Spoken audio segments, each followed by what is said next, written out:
Along your way, were there any times where you kind of were stressed and you almost wanted to give up? Oh, absolutely. And then I just always thought about the end product. Why am I doing this? I want to do something good for patients. All those people are going to find out they have cancer today. Did I have a bad day? No.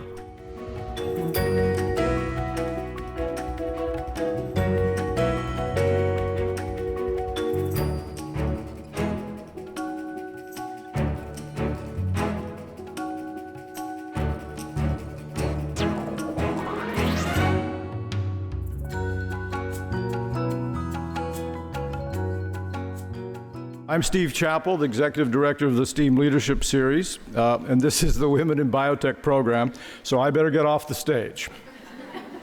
But first, thank you from our sponsors, the San Diego Foundation, the USS Midway Museum, Janssen Labs, Kyocera, SDG&E, and our newest partners, Ford Motor Company, and the Dwayne Roth Legacy Fund. Some of you will be watching a film in the Roth Auditorium across the street. The STEAM Leadership Series was founded by Intellectual Capital and Kids Eco Club in partnership with the San Diego Unified School System, of course, and Educational Synergy Alliance. And it's a wonderful program today. Our keynoters are first Tina Nova, the legendary founder of many biotech companies, including Genoptics. She was a senior vice president of Illumina, and now she's launching Molecular Stethoscope. But Tina grew up plowing the fields in the Central Valley, first in her family to go to college. And Janelle, Dr. Janelle Ayres, everybody's a doctor here, but Janelle is the Salk's expert in the microbiome, and I'll let her explain exactly what that is. Then we have a fun and illustrious panel introduced by MILENA, a student like yourselves from Torrey Pines High. And now two welcomes. The first is from Ellen Potter of the Salk Institute, our gracious host, and then Becky Pettitt, Vice President for Diversity and Other Things at UCSD. Thank you.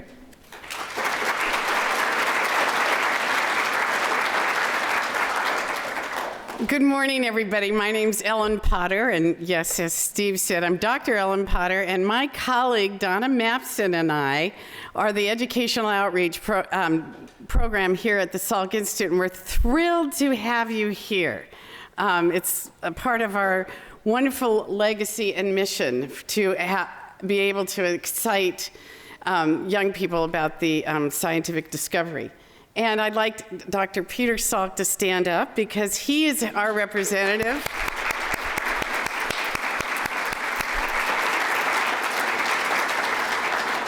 Of the legacy of Jonas Salk. So did any of you get to watch the documentary? Well, okay. Anybody know who Dr. Salk was? Raise your hand. Few of you. That's actually okay, because he's the one of the individuals who spearheaded the development of the polio vaccine, and you guys don't have to worry about it. And that is really exciting, because that's the goal of any vaccination program, is that you don't have to worry about that disease anymore. We still have plenty other programs for vaccinations that we need to keep going, but that one for polio is almost eradicated in the world, and that's thanks to Dr. Salk, and he would have been 101 last week, so we had a whole year celebrating his impact on the world. And one of his strongest impacts is this institute. He believed that we should bring together people who are excited about biological discoveries, not directed towards any exact disease, but the excitement and the ability to discover. And that's what this institute is all about, even down to the architecture. It breeds and oozes collaboration, and that's really what science is all about. None of us do it in isolation, And there's our group, a big diverse group from 60 different countries. And we have a program that is actually, we inspire art here, because that's one of the STEAM ideas, is that the process of doing and creating both science and art are actually very similar, and we can learn from that. And this is an example of a Chihuly exhibition we had here, which was just so impressive and involved a lot of people in the community. And then we have our high school science day. So on the back of your program are information about our high school science day, in which your teachers can bring you back here. You'll have the opportunity to have hands-on lab tours, which is a unique opportunity because we do not usually offer access to our laboratories to the public. But we do it for high school students so that you can get an idea of what it's like and how exciting it is for scientific discovery. And then also we have a summer high school scholars program. And we all encourage you, the applications will be in conjunction with the Life Science Summer Institute and the San Diego Workforce Partnership. We have a common application that will be available in January for most of the institutes around here on the Mesa. You can work with our researchers on an authentic project, and by the time you're finished, you will be able to stand up right here and give a really elegant scientific presentation. So that's a little bit of background of our program, and then now I'm thrilled to invite up Becky Pettitt from UCSD.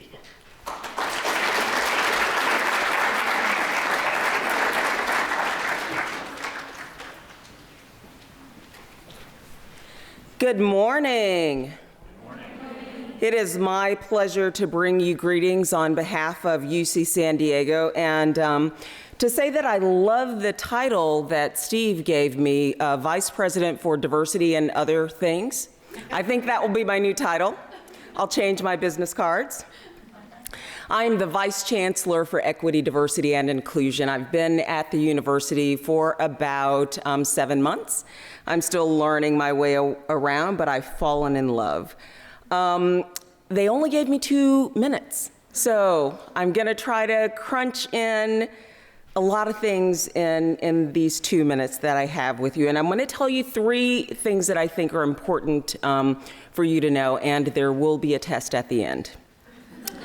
So the first thing I want to share and encourage you to do is to believe in yourselves, right? I want to share a personal story of what it was like for me growing up as a little girl. I was the youngest of 5 kids, and so naturally I was loved, adored, spoiled. I was my parents' favorite. Actually, as I grew older, I learned that everybody thought they were the favorite because everybody felt spoiled, loved, and adored, and like they'd gotten all of the attention they needed. But my parents told me I could do anything I wanted to do. I could be anything I wanted to be. And so I get to my high school and I think, hey, I'm gonna be in charge one day. I wanna be a university president. So I tell this to my guidance counselor, and because I was not a good performer on standardized tests, she told me, you're not very smart. And I encourage you to learn how to type so you can be someone's assistant one day. And I was really happy when I got this job to print out the news release and let her know that I did in fact learn how to type, and that I now am somebody's assistant, but I am the assistant to the chancellor of a world-class institution. And so that was really about believing in myself and the positive self-talk that was important as I went forward. So had I absorbed the negative messages from people around me, I wouldn't be where I am today. So that's message number 1. Believe in yourself and be mindful of your own self-talk and affirm yourselves. Point number 2, support other girls and women. There are too many negative messages that we women and girls get about what we can't do. Too many other people trying to eclipse our brilliance and discourage us from pursuing our dreams. So support each other, support other women, and know that there is plenty of room at the top. Message number 3. When you consider college, consider UC San Diego. Did I hear there are some UC San Diego current students here? Current students, former students? Yes. All right. So consider talking to us at some point today if you're interested. But I would be remiss if I didn't make a pitch for the new institution that I've joined. It has been an incredible learning journey. I am delighted that I have the privilege of spending my work days with so many brilliant world-class faculty and educators and eager students. And so as you move forward and listen to the opportunities and possibilities that will be shared with you today, I want you to think about not so much about what you want to be when you grow up, but who you want to be, what kind of person you want to be, what kind of contribution you want to make to the world. And know that you can do that here at UC San Diego. We have so many options for you to consider, right? So that was point number 3. So I said there would be a test at the end. You ready? What was point number 1? Believe in yourself. Point number 2? Support other girls and women. Point number 3. Consider UC San Diego. Absolutely. I knew you looked like a smart bunch. You passed the test. So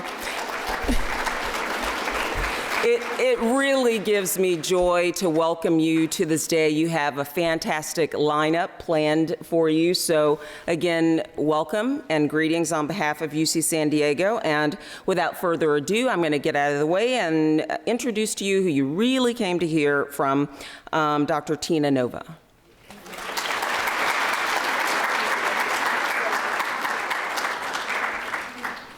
Oh, everything she said is right on. Same message. Thank you so much for inviting me. Thank you to Steve for being such a supporter of women. Thank you to Salk and UCSD for being who they are. And I'm really honored to be here, and thank you to Dr. Salk, and what his father did for this world is amazing. And I remember standing in line and getting my polio vaccine at a very young age, and so you need to all go home and look up Dr. Salk, Google Dr. Salk before you Google Britney Spears tonight. So I just saw her this weekend. That shows you I'm not a complete science nerd, okay?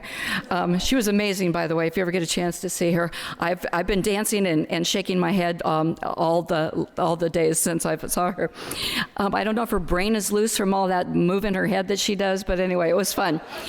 I want to dispel things about scientists that I used to think when I was a high school girl. So when I was a high school girl, I thought scientists were nerds.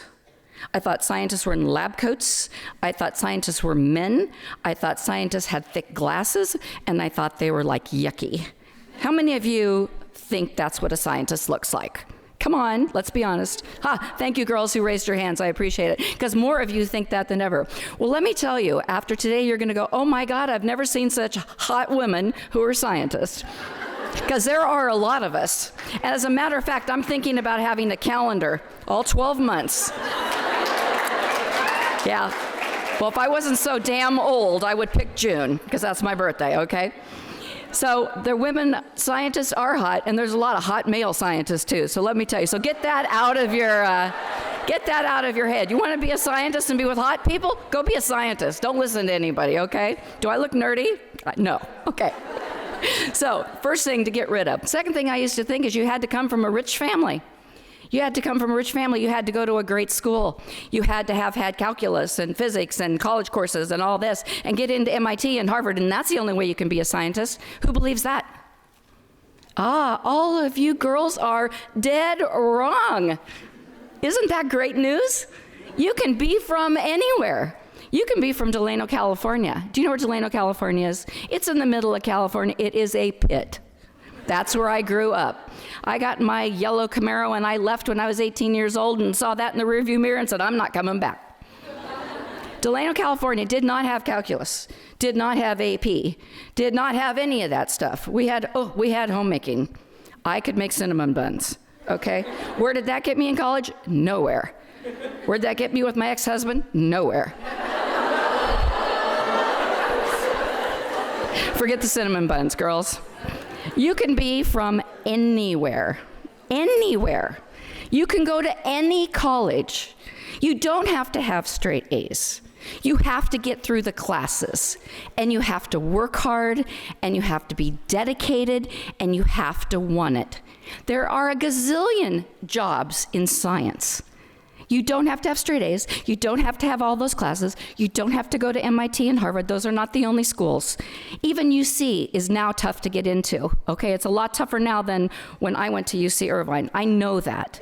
But you can go to a state college. You can start at a junior college if that's the only thing you can get into, and you can work and go to a four-year college. And you can take science courses and get a bachelor's degree in science and apply for a job and walk in there and kick ass and get it.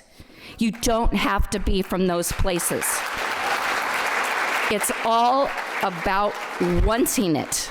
That's what I had. I wanted it. And no one got in my way. My high school counselor, Mr. J.B. Teasley, very similar to what Becky went through, said to me, I said, I'm going to UC Irvine. He said, why? I said, because I want to be somebody.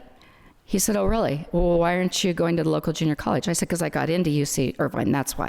If I would have listened to him, I wouldn't be doing what I did today, okay? My grandparents, the most beautiful people in the world, came from Greece. They came in the 30s. They wanted me to marry this guy with these pointy shoes and gold teeth from Greece and help him get a visa, okay? I loved my grandparents and not go to college. I said, no, I'm not marrying him. I'm going to college. My grandfather says, well, okay, good idea. Maybe your husband dies someday. I said, whatever it takes to get me out of here, I'm going with. I'm going to college because maybe my husband will die. If that'll get me out of here and you'll pay for it, I'm there. And that's exactly what happened. I went to UC Irvine. I was behind. I was behind everybody else. I had to take the junior classes at first because I didn't have that background. And I studied and I studied and I studied and I didn't play. Yeah, I played a little. Okay. There were a couple nights that were really bad. But for the most part, I was in that library and I was working harder than anybody else because I had to and I wanted it. I wanted it. I got through. I got my bachelor's degree. Somebody said, why don't you go to grad school? I said, grad school? I can't go to grad school. Are you kidding? I'm not smart enough to get into grad school. So I became a lab tech, and I was in the lab, and I was doing experiments, and I was writing papers, and I was there all the time, and I was working, and I was doing better than the grad students. And my major professor said, you need to go to grad school. I said, I can't get into grad school. She goes, oh yeah, you can. Really? Okay, I'll apply. No confidence. I didn't think I could do something like that. Got into grad school. What happened again? Start at the bottom, work up. Went to a company, start at the bottom, work up. Started as a research scientist, wanted to be a senior scientist, wanted to be a manager, wanted to be a director, wanted to be a VP, wanted to be a president. Can I be a president? I'm from Delano, California. For God's sakes, yes, I can, because I wanted it. And I stayed at it, and I didn't stop. I didn't have straight A's. I didn't go to MIT. My parents weren't rich, and it didn't make a damn bit of difference. And when I sit with other CEOs and presidents, and I talk to them and I say, where are you from? Oh, I'm from this small town in Iowa. I'm from this small town in South Dakota. I went to a high school with 100 people. And I'm like, wow, you're the president of Clorox, and you went to school with 100 people? You're the president of Frito-Lay, and you came from a small town in Iowa, and you worked on, you cultivated soybeans, and you're the president of Frito-Lay? Let me tell you, the A's work for the C's. You know what? Think about your grades. The A's work for the C's. That's been a phrase around for a long time, which means just because you got A's isn't going to put you at the top of that company. What's going to put you at the top of that company is drive and determination and wanting it and not letting anybody get in your way. If you would have told me that I would become the president and CEO of a company in San Diego, that I would build that company from no people to 700 employees, that we would be the top clinical lab testing leukemia and lymphoma samples in the United States, and would have told me that we would have sold that company to Novartis Pharmaceuticals, one of the largest companies in the world, for $500 million, I would have told you you were crazy. And guess what? That's exactly what I did, and I plan to do it again because I want it, and I want to help patients, and I want to make this world a better place. And if you have that, you can do anything you want to do. So girls, there's lots of jobs in science. You don't just have to be a bench scientist. You can go out and you can do marketing. You can do public relations. You can do sales. You can do so many things in healthcare to give back to this world. And you can do whatever you want to do. So just go do it. And don't get in your way. And I know you can do it because I'm proof of that. And let me tell you, I'm not the most brilliant person in the world, but I can outwork anybody. Why? Because I want it. So good luck to you girls. Go kick ass and remember what I told you, okay? So I'm gonna take some questions and answers. There's a microphone right here up at the top of the stairs. Don't be shy, and if you'd like to ask me a question, please go get on the microphone. Girls, come on. Girls, this is another way you don't get ahead, is sitting in your chair and saying, I wish I could get up and say a question, but I'm embarrassed to get up and say a question. Girls, get up, ask a question. Come on. Here she comes. There's that brave girl. That girl's going to be a CEO right there. Yes. Hi, my name is Ofri Abgil. What was the most difficult thing that you dealt with while doing it? I dealt with a lot of difficult things. There's no question. So it started in school, trying to get through these classes and get myself up to where everybody else was. It was very difficult to compete with others for jobs. It was very difficult to be a mother of 2 small children and to be working full time, but that's what I wanted, and I did it. It was very difficult at times to raise money for our companies because the times were tough, and I wasn't sure if we were going to raise the money, and I wasn't sure if we were really going to make it and be able to make that payroll. And there's been tough times, and there's always tough times, and you just work through them and stick with it.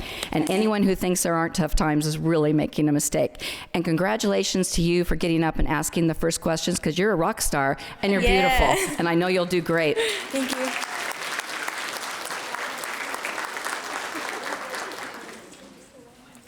Hi, I'm Sherry Gudez, and I was wondering that if you were able to go back in time and tell your younger self, what would you tell her?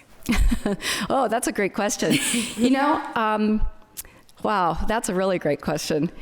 I'm glad that I didn't know what I know now then, because I think sometimes people look at the end point too much. They go, I want to be an X, and they forget about the journey. And it's really the journey of going from where you start with where you are today to where you're my age and you're doing what you're doing that is the most fun. And so I guess the one thing I would say is work hard, play hard, enjoy the journey, don't give up, and expect tough times too. It's okay. I think that's what I'd say. Thank you for asking. Rockstar number 3. Hello, so my name is Salma. So my question is, was it hard for you to move out of town, go to a place where you don't know anyone, you're just alone? Yes.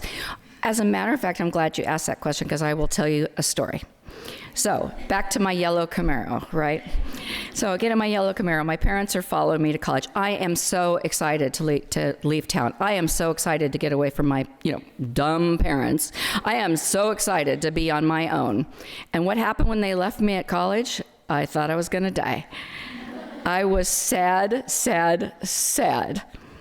And I missed everybody, and I missed my dumb parents, and I missed that dumb dinner, and I missed them telling me what to do, and I missed my dumb sisters and brothers, and I missed it all. And I missed my hometown, and I missed my friends, and I couldn't believe. I thought, what the heck did I do? So I was very sad, and the first couple weeks were tough, really tough. And I got on the phone, and I called my dad, and I said, Dad, I don't like it here, and I want to come home. And I'm going to go to the local junior college, and I get to be home, and I'm really, really sad and miserable. And he said, Tina, he said, okay, we'll do that. He says, but I have one favor to ask you. I said, sure. He says, will you give it another month? And if at the end of that month you still feel the way you do, we'll talk about it. I said, okay. And I said, that's a deal. And I hung up, and I was kind of teary.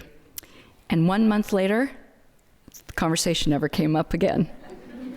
I loved it. I got into it. I made new friends. Yeah, you have to work at it.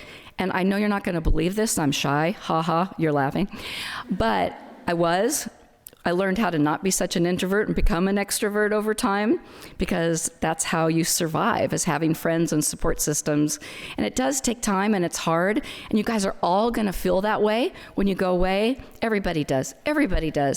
But if you stick with it, you have a new life, and it's pretty awesome. It's a big transition going from being a senior in high school to going to college, and everyone goes through it. So just hang in there. Thank you for asking that.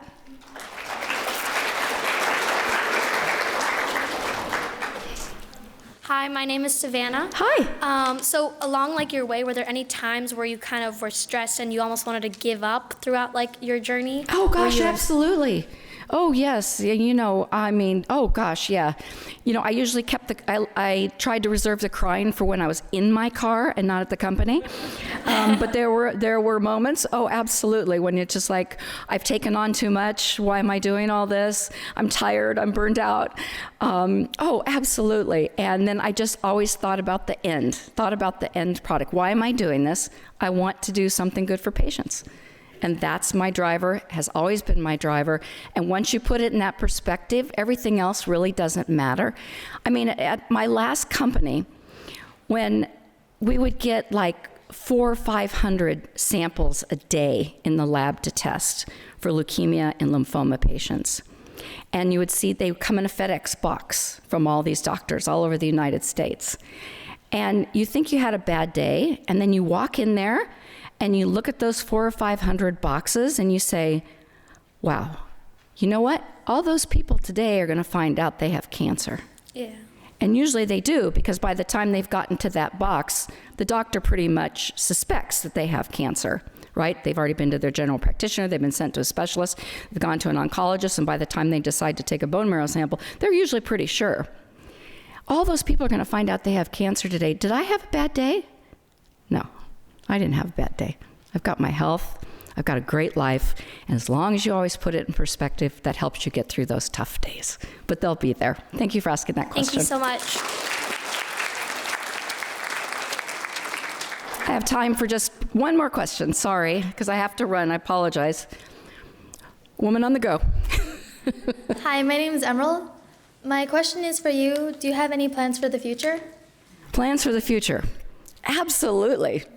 Okay, so first of all, I have to give away that I'm 62 years old. Yes. I feel like I'm 20 because I have more energy today than I had when I was 20, and that's the truth. And why? Because I love what I do. I love, love, love what I do. And I never plan to stop. And people say, Tina, you're starting a new company? What are you starting a new company for? Why don't you retire? I'm like, huh? What's that word? Huh? I don't like that word. I could sit on the beach for a day. I could clean my house for another day in my closet. That'd be really good. Then what would I do? That wouldn't be so good. I love what I do. I get up in the morning and I'm so excited to go to the office. I'm so excited to be thinking about these scientific problems that we think about and solve them. I don't want to stop contributing. So at 62, I'm starting a brand new company. You bet I have plans for the future. I plan to come back here when I'm 100 and give this speech again. How's that? My grandmother lived to 106. I may make it. Thank you.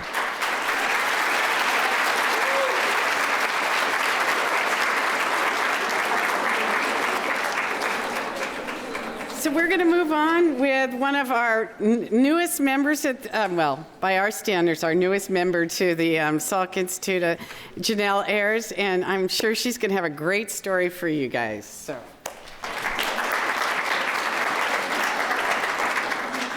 Okay, so thank you, Ellen, for that introduction. I want to thank Steve and Ellen and Donna for the invitation to be here today. And Tina, I want to give her another round of applause for a very inspiring talk. I wish I knew somebody like her when I was growing up and at your age and deciding what I wanted to do with my life. And I think you'll see a common theme amongst all of us as we're talking. The theme is you can do anything you want. You just have to have the drive and the dedication and be willing to put in the hard work to achieve those goals.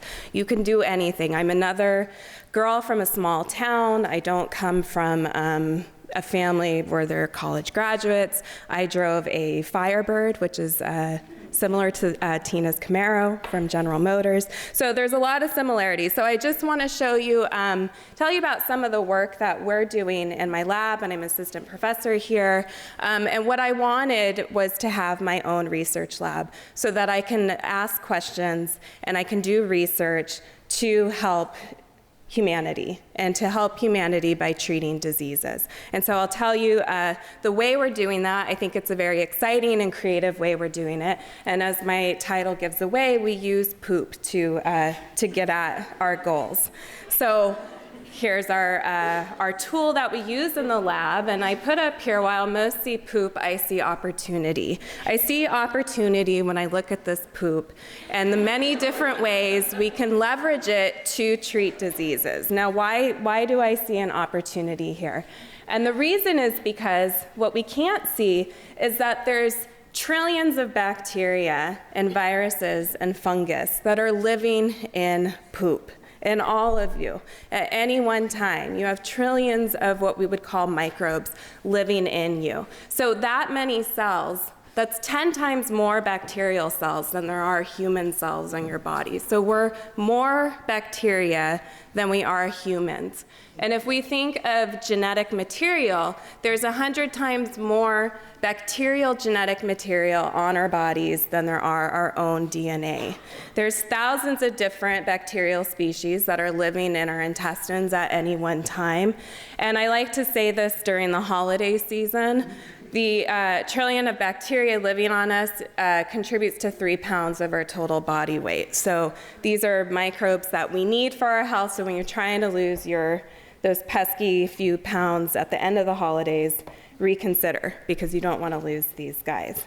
So although these bacteria are living in your intestines, they play crucial roles for our health on all aspects of our body. So the most obvious one would be they're living in our guts, so they're important for digestion of our food. But we also know that they're important for our brain health, they're important for our immune system, they contribute to healthy metabolism, and they can contribute to our behavior, our feeding behavior, our sleeping behavior. So they really have a huge impact on our health. And there's been a lot of attention that's been given to this bacterial community in recent years because there's been a number of correlative studies to suggest that changes in the composition, again, there's thousands of different microbial species, and it's a very set composition that we've evolved to have. And if there are changes in that composition, for example, if you eat a high-fat diet or if you take antibiotics, that's going to cause changes in the composition, the levels of the different species, and that could impact your health. And so there's correlative studies to demonstrate that changes in the bacterial composition can lead to a variety of diseases, including inflammatory bowel disease, autism, depression, asthma, arthritis, as well as infections. And so in my lab, we want to understand these different members of what we call the microbiota. We want to understand how different species of the microbiota impact different aspects of our health and how we can leverage these bacteria to treat diseases. And so I told you this is a very complex microbial community, 1,000 different species, trillions of different bacteria living there. So how can we study individual microbes to understand their individual contribution to health with such a complex community? And so in my lab, we're taking, I think, a very unique approach, a very exciting approach. And basically what we do is we've developed what we call a germ-free mouse facility. So we use mice as a model human in our lab to study health and disease. But on the right-hand side, we basically have generated sterile mice. These mice do not have a microbiota at all. They're completely void of microbes, and they live inside of these bubbles. And we work with these animals in these, you can see Michelle at the top, she sticks her hand in these gloves, and they're living in a completely sterile environment. And so what we can do is we can take these completely sterile mice, we can give them a particular microbe, and then see how that microbe impacts disease. And we can begin to think about how we can develop therapeutics based on these studies. And we've recently, this is just one example of what we're doing and how we're using these germ-free mice. We've recently discovered an E. coli. When we think of E. coli, we typically think of alfalfa sprouts that are contaminated, or meat from fast food that's contaminated. But on you right now are many, many good E. colis, okay? So they're not just bad, there are good E. colis too. And I would venture to say that most E. colis are actually beneficial for our health. And so what we did in the lab is we discovered an E. coli that lives in poop, and we found that if we give it to animals that have a variety of diseases, so the E. coli is this pink one on the left, if we give it to animals that are infected with salmonella, which many of you have heard about, we can basically cure the animals from that infection by giving them this good E. coli. And on the right is a bacteria that causes pneumonia. And similarly, if we give mice the same E. coli, if they're infected with pneumonia, we can cure them from that disease. So this is just one of the ways that we're using this poop to treat disease. And so I just want to end the scientific part of my talk with just telling you the many different diseases that we're exploring and how we can use poop to treat these diseases. So we're looking at the microbiome to treat cardiac dysfunction, as well as inflammatory diseases. There's correlative studies to demonstrate that specific components of the microbiota can cause obesity, and type 2 diabetes, so we want to understand that more. We're looking at how it can impact cancer, as well as blood disorders during infectious diseases, for example, with malaria, and also respiratory distress. And so I just want to spend my last few minutes talking about how I got here. I'm also, again, from a small town. I'm from Livermore, California. It's in the east of San Francisco. And when I was growing up, there were only 2 exits for it off the freeway. It's grown a little bit, but it was very small when I was living there. I'm a first-generation American. My parents are not from here. Both my parents were English as second language students growing up. And I come from a working class family. I had no college graduates in my family, and really, college was never discussed. In my family, it was never discussed, and I certainly never had opportunities to experience something like this that you young ladies are very fortunate to be a part of. We didn't have guidance counselors at my high school, so it really was never anything that I considered. But what my parents did tell me was, set goals and work hard to meet them. You have to always be dedicated to working hard. And once you've met those goals, don't stop there. Set new ones and work hard until you've met those goals. And my dad used to always say to me, never say I can't, because you can. You can do anything that you want to do. You just have to want it, and you have to know that it's going to take hard work to get there. I wanted to go to UC Berkeley as an undergrad, and I loved biology, and I wanted to major in biology at UC Berkeley, and I got into UC Berkeley. But it was hard. I had to work full-time while I was taking full-time courses at Berkeley, and to save money, I lived at home, so I had a 2.5-hour commute each day. So it wasn't an easy road, but I'm happy to say that I I succeeded at Berkeley. I graduated with a 4.0. I was one of the top graduating seniors of my class. I then went on to get my PhD at Stanford, and I won the top PhD thesis project at Stanford.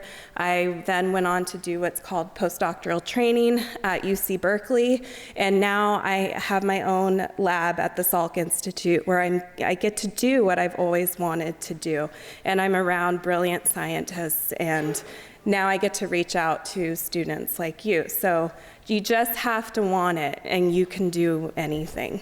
And I will stop there, and I can take some questions.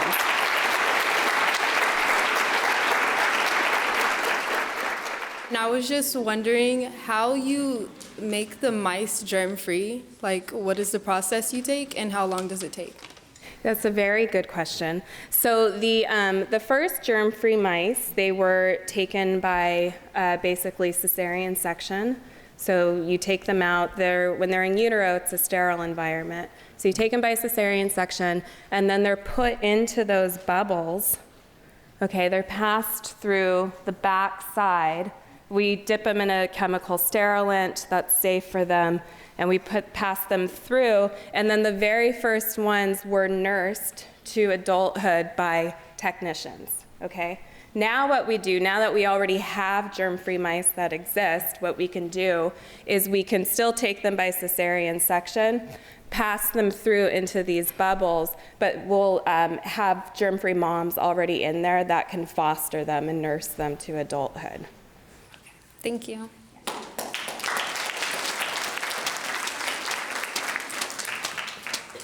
Hi, I'm Arshana, and I just wanted to know that, like, when you're working full-time and being a full-time student, was there anything besides meeting your goal that kind of served as motivation to, like, get through the hard times?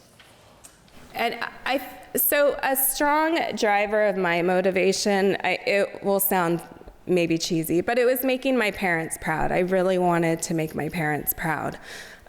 So I think for me that was it. It was never money or fame or anything. It was making my parents proud, having this desire to possibly help people that are sick, and just having a curiosity for how things work. I love that my job is I get to go to work every day and think about how things work, pose a hypothesis, and then design an experiment and test it and see if I'm right or not. And it doesn't feel like work to me. It's a lifestyle that I love, and I couldn't imagine doing anything else. Thanks.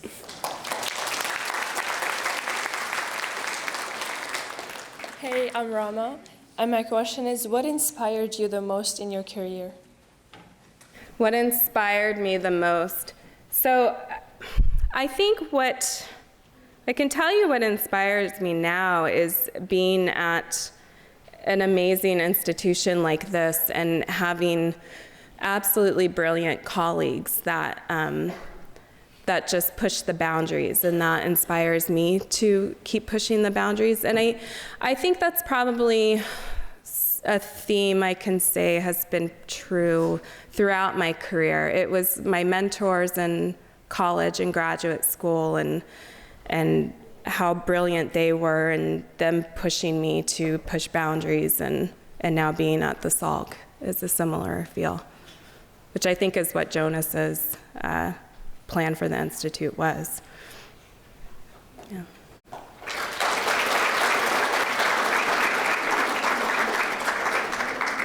Hi, I'm Prashun. I was wondering if the work you did during your grad school and postdoctoral work was similar to what you're doing right now. Yeah, so that's a very good question. So in my graduate work, I worked with fruit flies. Fruit flies are a great model human. You can do genetics in them much easier than you can in some other model systems. And in graduate school, I used the fruit fly to develop some concepts for infectious diseases and immunity against infections. And then I took those concepts with me to do my postdoc, and wanted to learn the mouse intestine and mouse genetics and the microbiota. And now in my own lab, I do it all. We do fruit flies, we do germ-free mice, we do regular mice, we do infectious diseases, good microbes, we do it all. Which is another benefit to being at Salk, because they never put boundaries on what we do. They push us to do many different things. Thank you.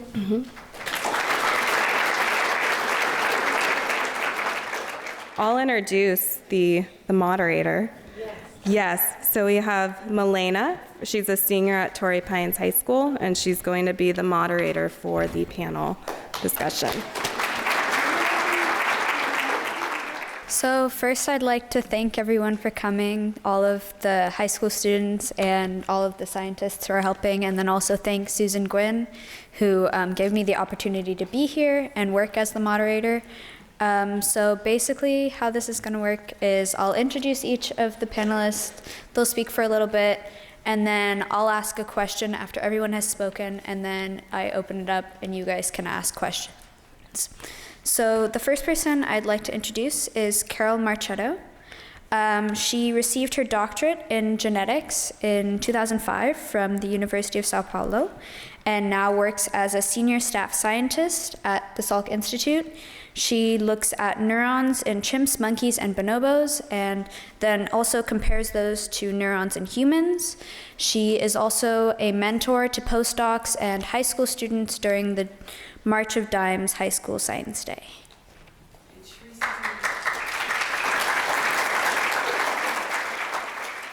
I'm Carol Marchetto. I'm happy to be here. I remember when I was maybe a little bit younger than you guys, I had a wonderful science teacher. She was called Sylvia. I'll never forget her. And she had this very inspiring way to teach. She made science so fun and accessible. And since then, I would always, I think I just got the bug, literally, and I loved science since. And but then I'm Brazilian. I was born in Brazil, and also don't come from a very rich family at all, and college wasn't very popular in my family too.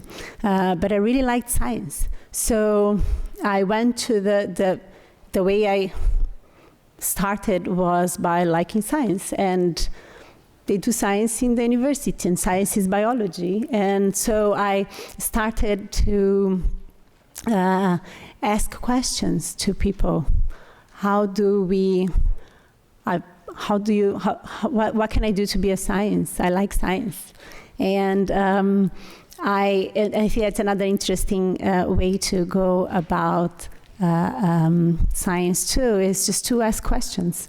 If you see someone that inspires you, or if you listen to a talk that is interesting, just write to this person or talk to this person. Just reach out and find mentors. People can share a lot and teach a lot, and we're here. I'm sure most of us are very inspired and accessible. I'm always open to talk and discuss. A little bit about my research. So I went to University of São Paulo, Brazil, and then again, it's one of those things people would say Harvard, and people ask me, I did my PhD University of São Paulo, Brazil, and not many people know about it. And so when I came to the Salk, I liked the research that was done in Rusty Gage's lab, and I just took an opportunity of a trip that was that I ended up coming to San Diego, and I came to his lab, and I said, I really like what you do. Would you mind if I volunteer or stay here for a while or do? And he said, oh, okay, maybe just work as a volunteer for a while. And I worked as a volunteer for 1 year. And I, of course, didn't have much money, of course, had to work different jobs. And it was wonderful. I never complained. Oh, no more. Just real quick on my research. We started to work on, I always wanted to help and understand biology and understand basic questions of what makes us human, for instance.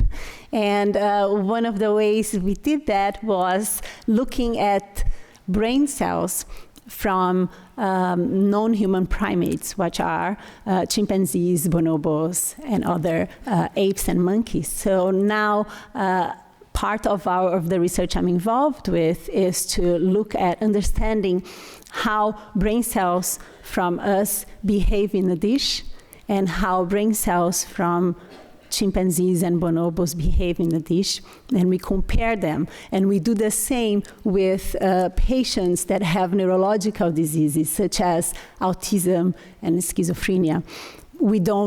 Of course, we don't carve in the brain and take the brain cells, but we use a technology, new technology that has been discovered a few years ago, maybe 5 years ago, by a researcher called Shinya Yamanaka. They got the Nobel Prize for that.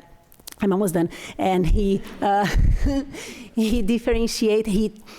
discovered the technology where you take a skin cell and you trick the cell into brain cell, or a pluripotent state where you can then push these cells to be a brain cell. And so now we can compare in a dish brain cells from different patients and individuals that don't have the disease, as well as chimpanzees and bonobos and humans, and see how similar, how different they are.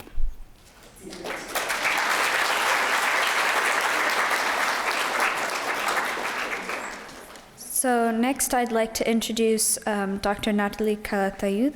She's a researcher in reproductive physiology at the San Diego Zoo Global. Her main research focuses on the recovery and reintroduction of critically endangered mountain yellow-legged frog.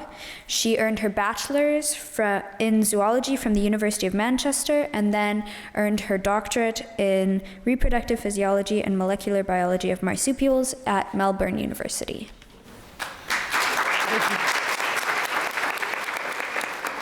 So I only have 4 minutes. I'm going to try and tell you exactly how I got here as fast as I can. I was driving down here, and yesterday my colleague KAITLIN and I were discussing what we were wanting to tell you about our existence in essence, which is science. And I thought back to how I decided what I was going to do with my life. And I know there's been another version of Dr. Dolittle by, what's his name? Can't remember. Eddie Murphy, thank you. But for those of you who don't know this, the original Dr. Dolittle dates way, way back. And as a child, I watched this movie with an actor called Rex Harris, who's long dead. And I thought, wow, wouldn't it be cool to be able to talk to animals, communicate with animals, and share an existence and an interaction with animals? It sounds funny that I may find frogs particularly interesting and creatures that you can interact with. I think they're adorable, but that's just me. I started off, as you were told, I went to the University of Manchester in the UK. I'm actually half British, but I grew up in Mexico. My father is Mexican. So I was lucky enough to have a very diverse upbringing. I speak 2 languages, and it's opened my existence to being brought up with 2 very different points of view. Fortunately, 2 very different ways of cooking. And yeah, the Mexican is way better.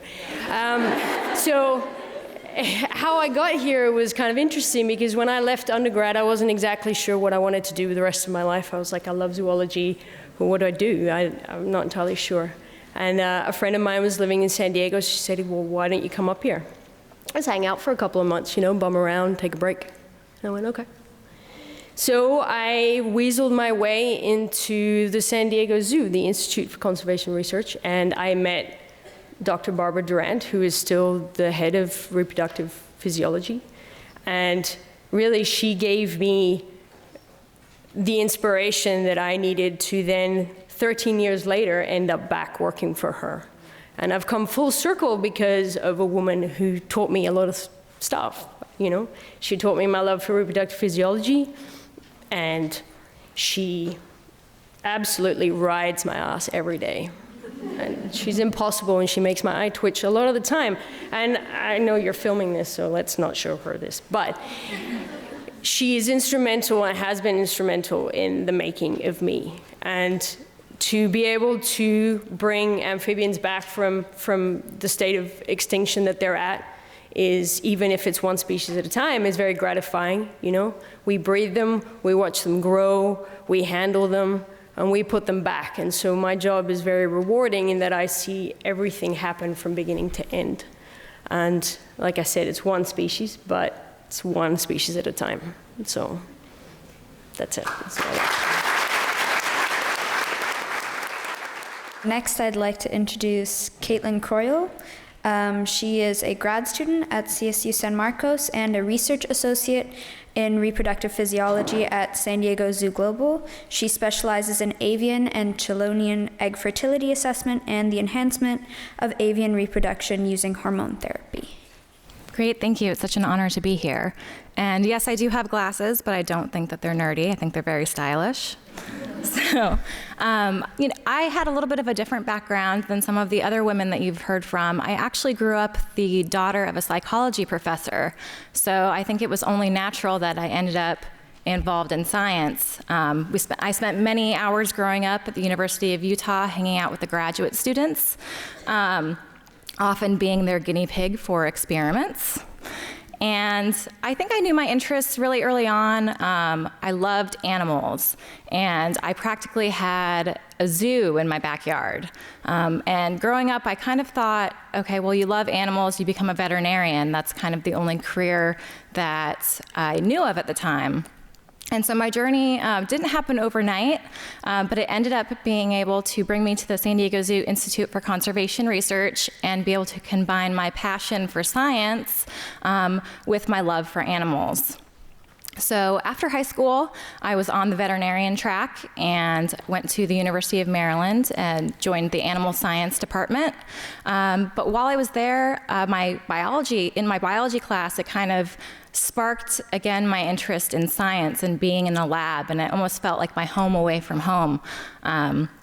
So what I was encouraged to do by my professor is to kind of look for internship opportunities so I could maybe solidify my interest in wanting to be in a lab and doing research.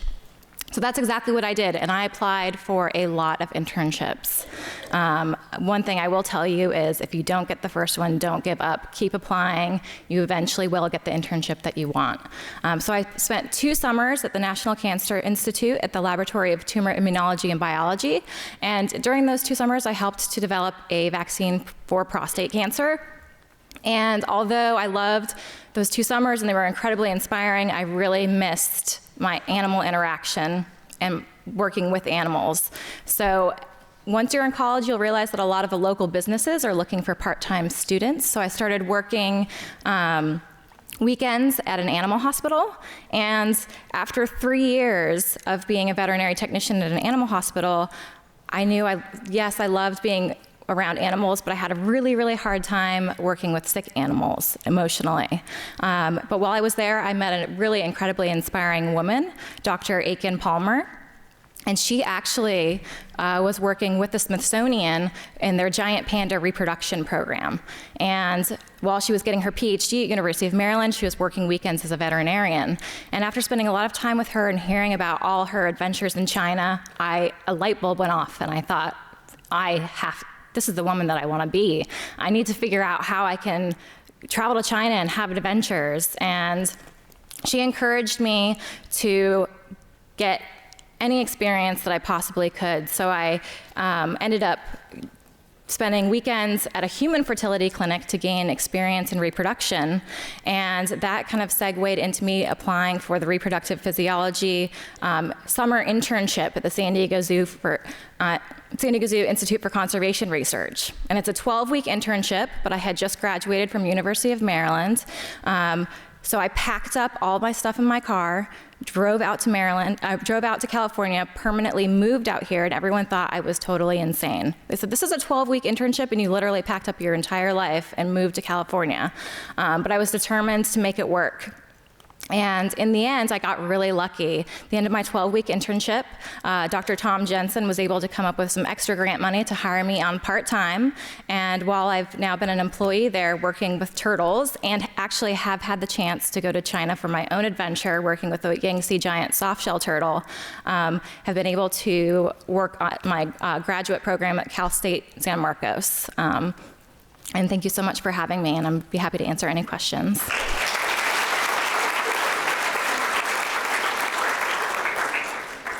I'd like to reintroduce Janelle Ayres, Assistant Professor in the Nomis Foundation Laboratories for Immunobiology and Microbial Pathogenesis at the Salk Institute. Now I'll ask my one question of all of the panelists, and then it's open to you guys to ask questions. So all of you guys have talked a little bit about mentors and people who have inspired you, and often they're crucial to going into a certain field. Could you talk about one mentor who was significantly influential in your career choice, and if thinking back at what they told you, what's one thing that you would pass on to the students who are sitting here today? Okay, so I will begin. I think one of the most important mentors I had, who still acts as a mentor to me now, is my PhD advisor at Stanford, Dr. David Schneider. So David he's a very innovative scientist and is not afraid to challenge basic assumptions. There's a lot of assumptions that are made in science, and a lot of times if you challenge those assumptions, it could ruffle the feathers of other scientists, and they tell you don't do that. But you should do that because it's the only way to move fields forward and to make new discoveries. And David, I don't know if he taught me that, but gave me the confidence to do it. And so I still do it, and I tell all the people in my lab to do that and try to push them to do it.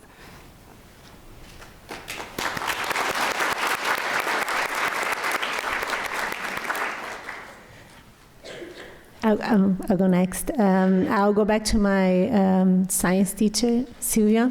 I was about to finish. I had, I think, 2 or 3 years with with her, and then she taught part-time classes that I took too.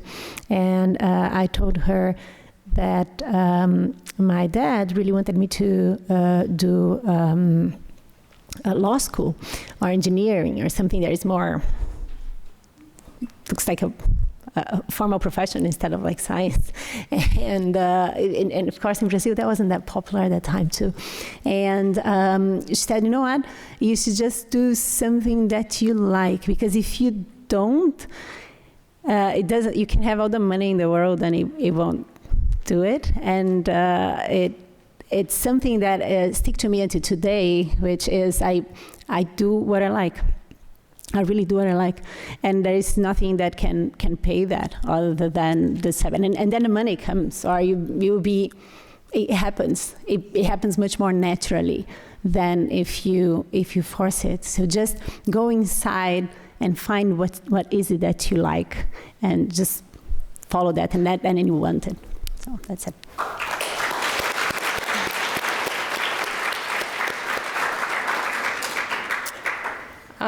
I think, again, Dr. Durant, it's not really a one-time comment, but usually she'll say to me is, Natalie, it's not about you. Okay. So what that means is quit your whining and get back to work, because ultimately conservation isn't about us, it's about everything else. And having decimated the planet the way we have, I think it's important that we put back. So when she said that to me, of course, she just meant directly quit your whining. However, if we take it in the universal context, then I think it also applies that it's not about me. And so whenever I get frustrated or I want to give up, and somebody asked that question earlier, and I do. I mean, it's not rare that people come in my office and I'm like, but the truth is you can't give up, because if you give up, then you'll never forgive yourself, right? So, and things that are worth it don't come easily. So you just stick at it, and you take the good days and you enjoy them, and you take the bad days, and I'm not going to really tell you what I do when I get home on a bad day, but you laugh about it, and you take it in your stride, and the next day you get a good night's rest, and probably you'll fix it the next day, and it'll be fine, you know? So just take it easy.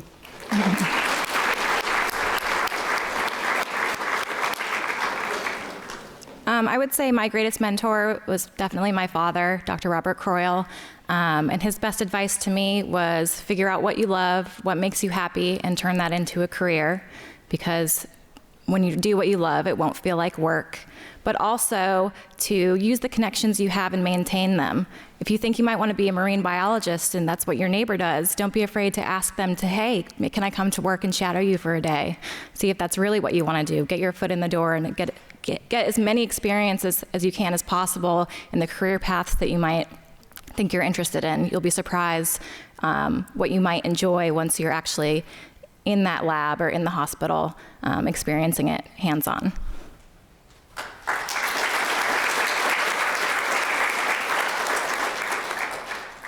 So now anyone else who has questions, you can go to the microphone in the middle and then ask a question of one of the speakers. This question was mainly for Ms. Janelle. Earlier when you were talking about your, I guess how you got here, and you were talking about your 2.5-hour drive, all of that. That's what I said every day doing the drive, yeah. Aside from the regular, the end point of your whole destination, your journey, what was the personal mindset that you had to continue? Yeah, it was tough, you know, commuting 2.5 hours a day it's not a way to live for anybody, especially a student. I think it makes an already challenging situation even harder. My mindset was at the time it's what I had to do to meet my goal, and that sounds simple, but that's really what it was. That was what I had to do. I couldn't afford to live closer to campus, so it was free rent. I took it. Would I do things differently now? I might have taken a loan out to make life a little easier, but it's hard to, you know, I made personal sacrifices. I didn't have much of a life. It was work and school, and that was it. But it's hard to complain given the end result. I where I want to be, and I couldn't be happier where I'm at. So, thank you so much.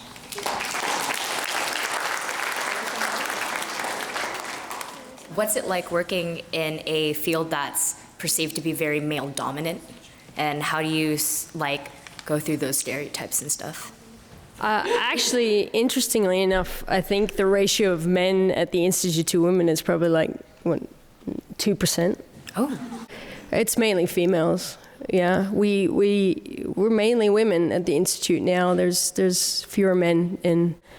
I'm not entirely sure why that is. Maybe it's specific types of paths of science that the different sexes like to take. I don't know. Maybe we like playing with animals a little bit more. I don't know. But yeah, actually the Institute is primarily women these days. So that's not always a good thing, by the way. I mean, you know, diversity is a great thing, and that includes bringing both sexes into the picture, I think. You know, we challenge each other in different ways. So, but otherwise, we have a pretty nice little sisterhood going on, I think. So,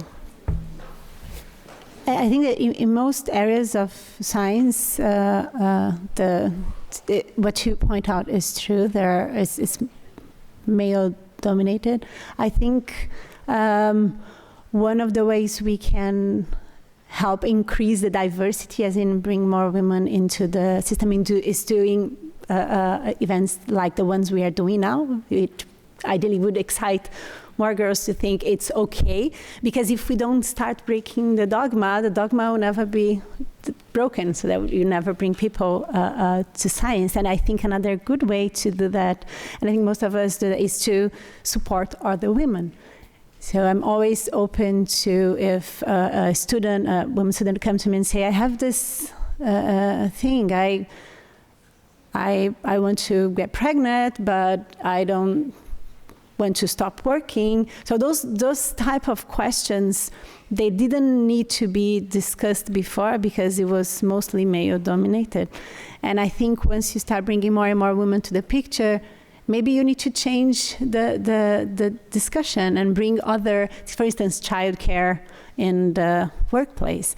I think those questions need to be reassessed now. Maybe that's one way to go. And also just bring the dialogue, talk more about it. Yeah, I have to say that I don't feel like I'm not really aware of it on a day-to-day basis. Yeah, it's male-dominated, but I feel very supported by my male mentors and male colleagues all along the way. It's never been an issue for me. On a day-to-day basis, this just happened by chance, not by choice. My lab is entirely females. But I do agree that balance of the genders is always a better thing. I will say what I have experienced is the stereotype of what a female scientist should look like. And that comes from both men and women, and they're thought to look a certain way, and if you deviate from that, people tend to raise an eyebrow at you, but you just have to prove them wrong, that there's no set way that a scientist should look, as Tina said, where we look like everything. So, thank you.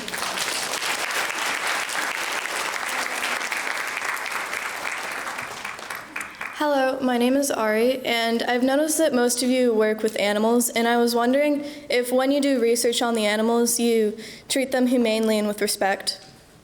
Yeah, so I can answer on the research side of it. We have an animal use committee that I actually am a part of, that we evaluate. There isn't a single study that's done without it being evaluated by this committee first, and we ensure that everything is done humanely. And there's steps and things in place after the protocol approval to make sure that researchers are adhering to the humane policies and guidelines. I just have one comment about that. Actually, last week I was in Mexico, and somebody asked a similar question at a conference, kind of like this. It was university students, and one of the talks had been by a professor who was advocating hunting as a good way to conserve other species. And the reason for that was because by maintaining deer in a certain area, you were using them as umbrella species to conserve the habitat, and that in itself conserved the other species in the area. And so, this student got up and went, so Mr. Professor, so what you're telling me is to conserve, we should hunt. And he said, how many people in the audience are vegetarians? How many people in this audience are vegetarians? Right, actually there's about the same in Mexico. That was about the same. So in actual fact, scientific research, as Janelle mentioned, has to adhere to very strict what we call IACUC, which are animal ethics approvals. And we have our institutions, every institution has a committee, and it's made up of a multiple panel of people, vets, keepers, other researchers, lay people. And in actual fact, scientific research has to adhere to very strict guidelines for the humane use of animals. in much more strict guidelines probably than most industry that farms animals for food.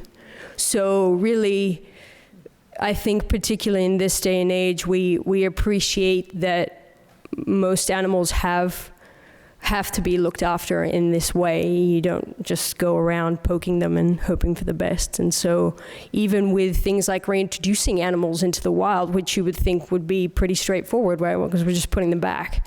We still have to have approval for that. We have to plan where we're going to put them. We have to explain how we're going to monitor them, what the repercussions of putting them out will be, how it will affect the species as a whole. So we spend a lot of time actually planning our animal ethics proposals, and yeah, we have to. It's pretty strict. So.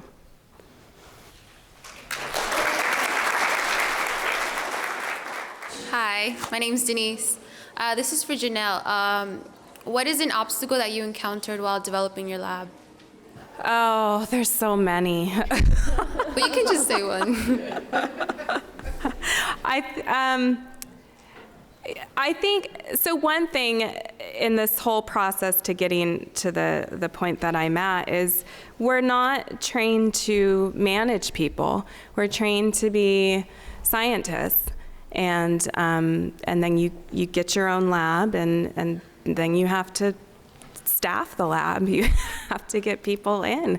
And you have to learn quickly how to manage people. And I don't think there's any clear-cut way to do that. What I've learned is that there is no single way to manage people. You really have to personalize it to be an effective mentor for every person in the lab, and learn how each person works, and tailor your mentoring for that person to make them be the best that they could be. So that's probably been the most challenging, and yeah. Okay, thank you. Mm-hmm.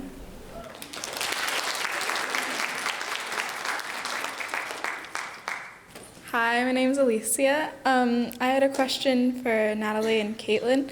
How did you get into the critically endangered species conservation, and what kind of, I guess, extracurricular activities should I do to kind of get into that? A lot of volunteer work. I spent time at the Turner Endangered Species Fund doing some Bolson tortoise conservation work, even after I was hired on as a research associate. So the volunteer work and the experience you should try to get should never end. And then I started volunteering really early with animals and in hospitals and in research facilities, even as early as a sophomore in high school at the local Humane Society. So really I would encourage you to get any kind of hands-on animal experience. I know that locally Project Wildlife takes volunteers, as well as Fun for Animals up in Ramona. Thank you. Hi, my question is for Carol and NATALIE, and it's because you're from a different country, did you have like a different perspective here, and did it ever affect your work when you first moved here, like adjusting? So the very good thing about the Salk Institute is it's already a very diverse community. So there are, and that's true for most of the universities and science. So science unify people from different places, because you don't necessarily have to look, and as long as you have a passion for science, it's very inclusive that way. I have worked with people that have accents from all kinds of places, and that's very interesting too, because now when we have to speak science, it becomes English, no matter where you come from, where you talk. So that I find it sometimes I feel more comfortable being a foreigner in a science community than when I am outside the science community. So if I had any challenges when I moved, was they came from, not from the science world itself, or the institute, or the university, but more on the cultural aspects of of United States. So, example, in Brazil, you hug everybody. And you hug very tight, and you kiss, and you touch people. And when I came here, and I'm like excited, my first thing that I would do, I was always like, open my arms. I notice people will like. And it's interesting because nowadays when I go back to Brazil, I find that they're always touching me and always kissing me. And so I was like, can you be a little bit like, so those things you pick up with time. So and they're fun to learn, but never anything that was extremely offensive or anything. So I had great fun navigating the social cues when I moved. Even though I grew up in Mexico City, I went to an international school, and my high school was actually 54 nationalities. So I grew up very immersed in, it didn't ever really occur to me that I never really thought about the different people or where we came from. In this case, English was also our common language, obviously, and I think it didn't really faze me. So when I went off to the UK and then I went to Australia and stuff, it never really occurred to me. Cultural differences don't occur to me other than what I can get that's good for them. Like in my case, I really like eating. So if you want to bring any kind of cuisine to my house, that's fine. So no, and I guess growing up with parents from different countries, I was exposed to very different upbringings on their behalf and very different political views. That was always interesting. And so it's never really fazed me, and I find it quite easy to integrate into different places. Of course, when you're in science, like you were talking about, it's very easy because you have that common topic. But just be comfortable with who you are, and take the good things from your cultural background and bring them to the table, I think. Thank you. This will be our last question. Hi, this question's for KAITLIN. I was wondering, because you said that you were a vet technician at first, but then you changed. So what was the most difficult thing in that, changing to a different? I would say the most difficult transition for me was getting my foot in the door at the San Diego Zoo. And just so all of you know, we have a really fabulous summer internship program for our college students at the San Diego Zoo Institute for Conservation Research, not just in the reproductive physiology division, but in all of our other divisions in genetics and wildlife disease as well. And that, I would say, most of my fellow coworkers started out as interns or volunteers. And I would say that I would encourage all of you to apply, because I almost didn't apply for that internship. I thought there's no way, it's a 1 in a million chance, I'm not qualified enough, and I literally almost did not apply for the internship and ended up getting it. So put yourself out there. Thank you.